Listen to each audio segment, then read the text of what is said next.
চশমা museum, a house of world class, জলট্যাক মোড়, বহরমপুর মডার্ন হোটেলের সামনে।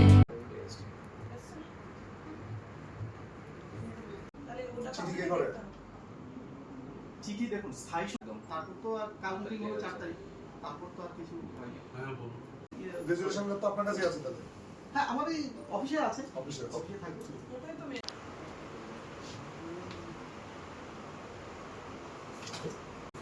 আপনি ওটার পরে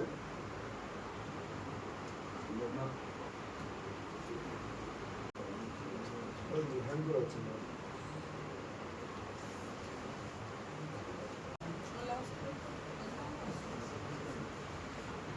সিবিআই কে দিতে বলছে সব কন্ট্রাক্ট। জেলা পরিষদে আজকে এসেছি, এর আগে আপনারা জানেন যে ভাগীরথী মিলকে একদিন গিয়েছিলাম, তা আজকে আমরা দ্বিতীয় দিন জেলা পরিষদে এসেছি।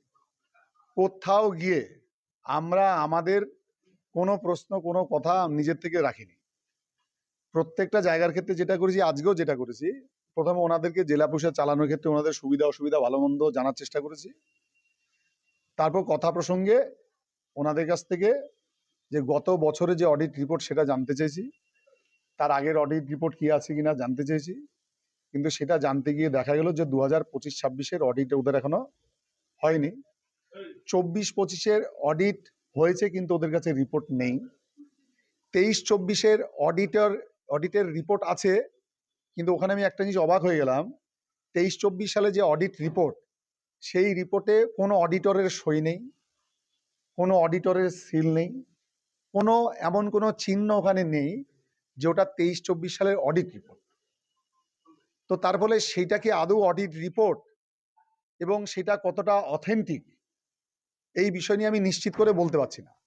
তবুও যদি ধরে নিই ওনারা যে অডিট রিপোর্টটা আমাদেরকে দিয়েছেন সেই রিপোর্টটাই অডিট রিপোর্ট, যদি সেটা ধরে নিই, তথাপিও সেইটা দেখতে গিয়ে অনেক রিপোর্ট একদিনে এইটুকু সময় কিছুই দেখা যায় না।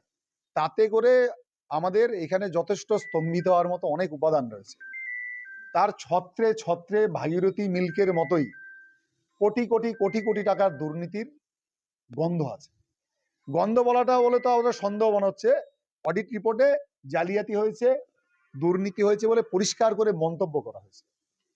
এবার সেইগুলো আরো ভেতরে গিয়ে দেখার মতো সময় সুযোগ আমাদের নেই। ওনাদেরকে বলেছি যে আমাদের মুর্শিদাবাদ জেলা পরিষদে যেখান থেকে আপনার ফেরিঘাট থেকে শুরু করে টোল আদায়, বিভিন্ন যে হসপিটাল নার্সিংহোমগুলো জেলা পরিষদের আছে, জেলা পরিষদের প্রপার্টি থেকে যেখান থেকে রোজগার হয়, তার সমস্ত জায়গাতে দুর্নীতির প্রচুর পরিমাণ উক্তি অডিটরের পক্ষ থেকে রাখা হয়েছে। আপনারা শুনলে অবাক হয়ে যাবেন, জেলা পরিষদের সম্পদ কত, সম্পত্তি কত, এই জায়গাটা ব্ল্যাঙ্ক। জেলা পরিষদের কাছে হিসেব নেই যে জেলা পরিষদের এত সম্পদ আছে, মানে অডিট রিপোর্টেই জেলা পরিষদের সম্পদ কত তার হিসেব নেই। কল্পনা করা যায় যে একটা প্রতিষ্ঠান তার সম্পদের পরিমাণ বা আনুমানিক মূল্য কত, তার কোনো হিসাব নেই।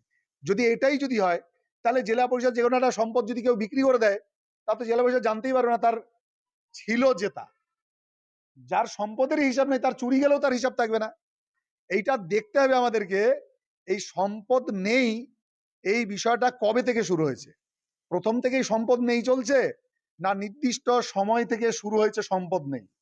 যদি বোঝা যায় কোন একটা সময় পর্যন্ত সম্পদ ছিল দেখাচ্ছে, আর হঠাৎ করে কোন একটা সময় থেকে সম্পদ নেই দেখাচ্ছে, তাহলে বুঝতে হবে যে সেখান থেকে চুরির বৃহত্তর পরিকল্পনা শুরু হয়েছে। এখন সেটা আমরা না বুঝে আমি এত আর্লি কমেন্ট করব না। আমি শুধু আপনাদেরকে এইটুকু বলে যাচ্ছি, অডিট রিপোর্টে যেটা পেয়েছি সেইটা যথেষ্ট কম্পন ধরানোর মতো। যারা যারা হিসেবের সঙ্গে ছিলেন তাদের বুকে কম্পন ধরানোর মতো।